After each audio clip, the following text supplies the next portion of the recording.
Sorry, who is this? There is a bomb under your seat. If you...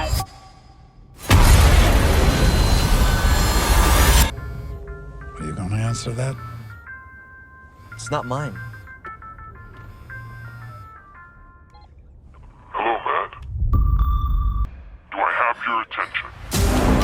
Did I do something to you? You sound so guilty. What do you want? Drive to this location.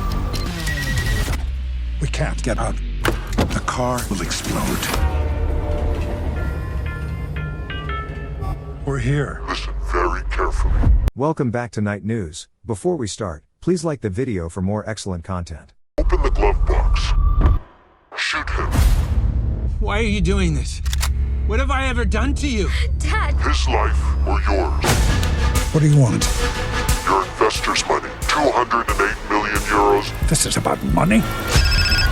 Answer that. Matt, there's a guy that called. Retribution.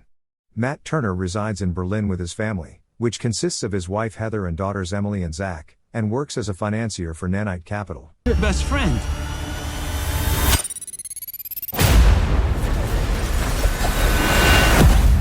You're a murderer now, Matt. A company run by him and his close friend Anders Muller, who also holds the position of chief executive officer. Matt receives a call from an unknown number that is answered by a mumbling voice while he is driving his kids to school. According to the caller, there is a bomb under Matt's seat, and it will explode the moment he sits on it. Pressure plates installed on each seat and a radio frequency combine to detonate the device. Furthermore, if Matt takes any action towards seeking assistance, he threatens to set off the explosives.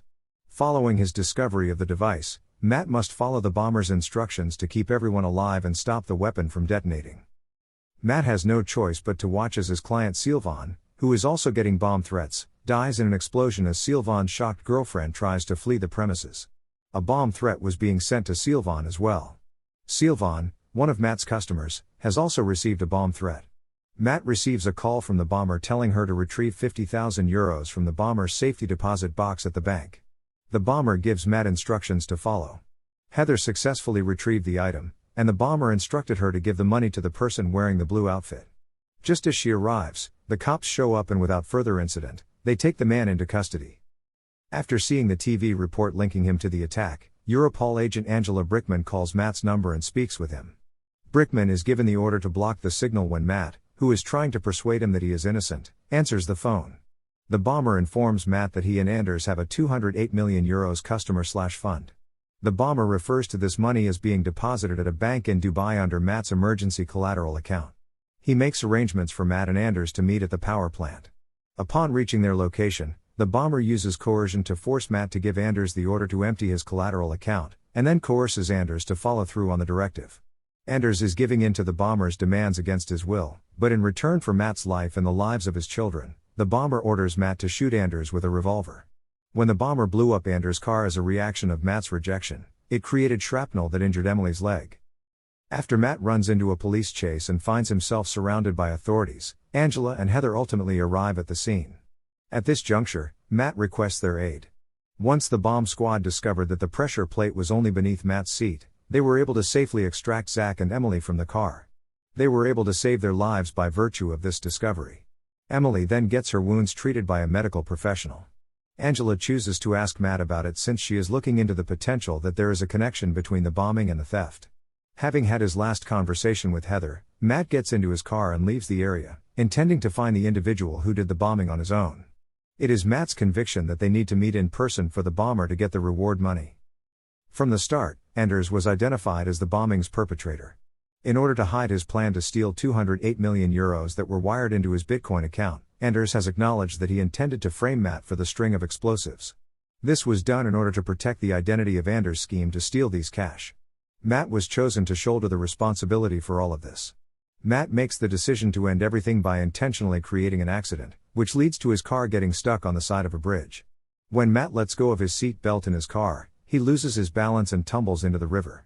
The bomb is detonated by this trip and fall, which finally results in Anders' death. Together with the police, Angela came at the site, and upon seeing Matt, she gave him a gentle nod before releasing him. At the scene were the cops as well. Released concurrently with Gran Turismo, The Hill, and Golda, Retribution was expected to gross between $2 and $3 million from 1,750 theaters in its first weekend in the US and Canada.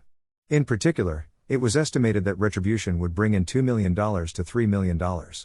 After opening with a $1.3 million first day of sales, the movie made $3.3 million in its first weekend of release, finishing 9th overall. The United States of America and Canada brought in a total of $6.9 million, which made up $16.4 million from the sale of tickets during the world tour. Contributions from other sources provided the remaining $9.5 million. On the review aggregator website Rotten Tomatoes, 28% of the 85 critics who reviewed the product gave it a positive review, with an average rating of 4.6 out of 10. The website's overall opinion is that Retribution may prove mildly diverting for hardcore fans of films depicting Liam Neeson as a parent in peril, but in most respects, this thriller is strictly standard stuff. The movie received 43 out of a possible 100 points from Metacritic, a website that aggregates reviews. A weighted average of the reviews was used to calculate this score. Mixed or average consumer feedback is indicated by this score. When asked about the film, audiences surveyed by CinemaScore gave it an average grade of C on an A+ to F scale, while audiences surveyed by PostTrack gave it an overall positive score of 54%. I appreciate you coming, and please remember to like and subscribe. Thank you.